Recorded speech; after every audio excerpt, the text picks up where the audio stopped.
2025 यंदा नवरात्री जी आहे ती 10 दिवसाचं नवरात्र आहे आणि जो आपण नवरात्रीमध्ये रंग वापरतो, रंगाच्या ज्या साड्या वापरतो, तो ह्यावेळेस एक कलर आहे तो रिपीट होणार आहे.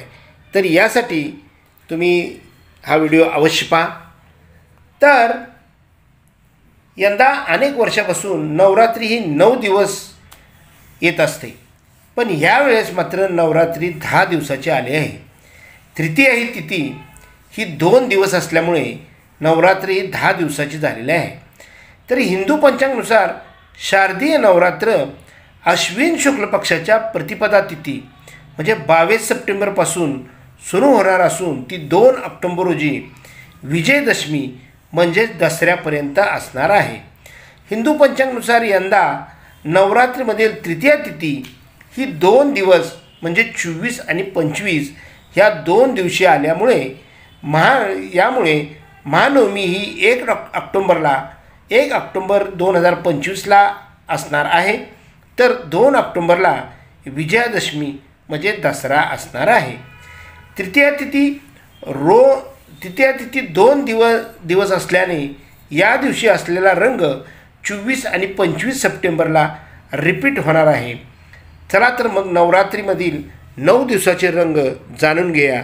वेळेनुसार धावपळ होणार नाही याची आपण काळजी घ्यायची आहे. तर पहिला दिवस आहे. पहिल्या दिवशी शैलपुत्रीची आपण पूजा करायची आहे आणि शैलपुत्रीचा रंग आहे पांढरा रंग.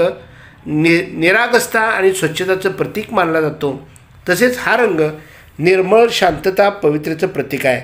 म्हणून पहिल्या दिवशी आपण पांढऱ्या रंगाच्या साड्या, पांढऱ्या म्हणजे थोडंसं येलो टोन त्याला असावा किंवा निळा टोन असावा, तर अशा साड्या आपण नेसायच्या आहेत. तर पहिल्या दिवशी पांढरा रंग आहे.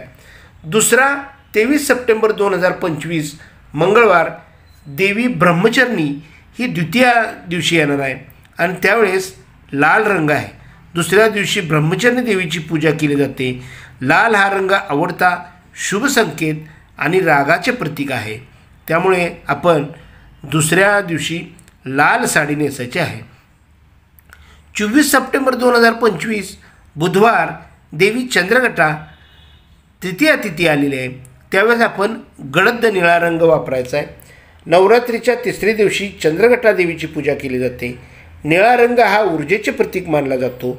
विश्वाचे, श्रद्धेचे प्रतीक म्हणूनही निळ्या रंगाकडे पाहिले जाते.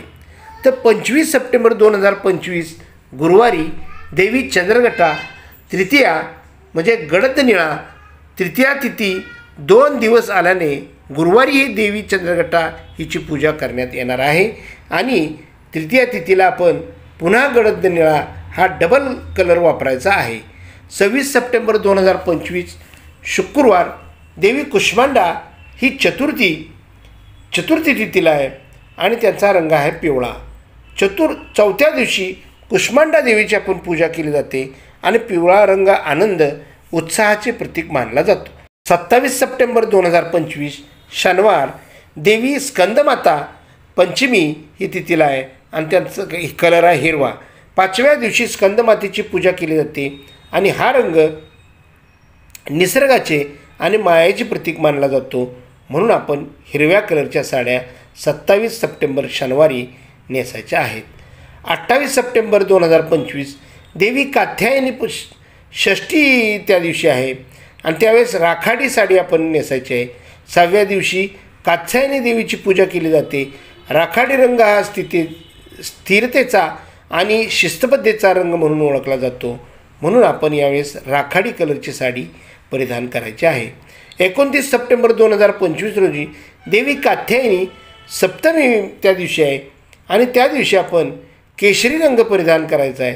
7व्या दिवशी कालरात्री देवीची पूजा केली जाते आणि केशरी रंग शांतता, ज्ञानाचे प्रतीक मानला जातो.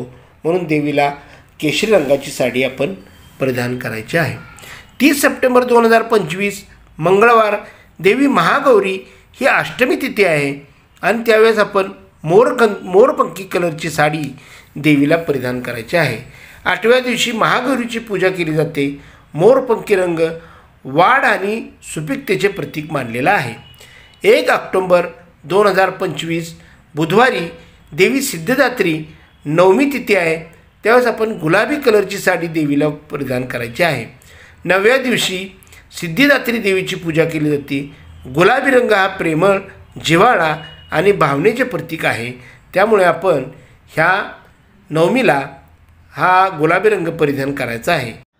अशा प्रकारे ह्यावेळेस नवरात्री म्हणजे 10 दिवसाची नवरात्र आलेली आहे आणि तृतीया तिथी ही डबल आल्यामुळं आपण तृतीया तिथीला निळ्या कलरची साडी ही डबल परिधान करायची आहे, म्हणजे 2 दिवस घालायचे आहे. आणि बाकीचे कलर सांगितलेले आहेत ते तुम्ही नित्यनेमाने घाला. ते देवीलाही आपण त्या कलरची साडी नेसवायची आहे आणि आपणही त्या कलरची साडी परिधान करून आपण जास्तीत जास्त ह्या नवरात्रीचा आनंद सगळ्यांनी घ्यायचा आहे. आणि नवरात्रीला ह्या सगळ्या ज्या 9 देवी आहेत त्यांची पूजा प्रार्थना करून आपण त्यांना प्रसन्न करून घ्यायचं आहे, प्रसन्न करून. त्याचबरोबर ह्यावेळेस मी नवरात्रीचे घटस्थापना कशी करायची, घटस्थापना लाईव्ह मी सगळं पूर्ण शूटिंग केलेलं आहे आणि ते मी तुम्हाला जास्तीत जास्त चांगल्या प्रतीने सांगणार आहे. कोणती नऊ धान्य कोणती घ्यायची, पत्रावळी कशी तयार करायची, आपण त्याला ताट कसं घ्यायचं आणि ते देवीचं घट कसा बसवायचा याची माहिती मी पूर्ण सांगण्याचा प्रयत्न करणार आहे. त्याचबरोबर ह्या नवरात्रीमध्ये आपण जास्तीत जास्त हे माझे व्हिडिओ पाहून माझ्या व्हिडिओला लाईक करा, कमेंट करा आणि माझ्या चॅनलला सबस्क्राईब करा. ओम श्री दुर्गा माताभ्यो नमः. धन्यवाद धन्यवाद धन्यवाद.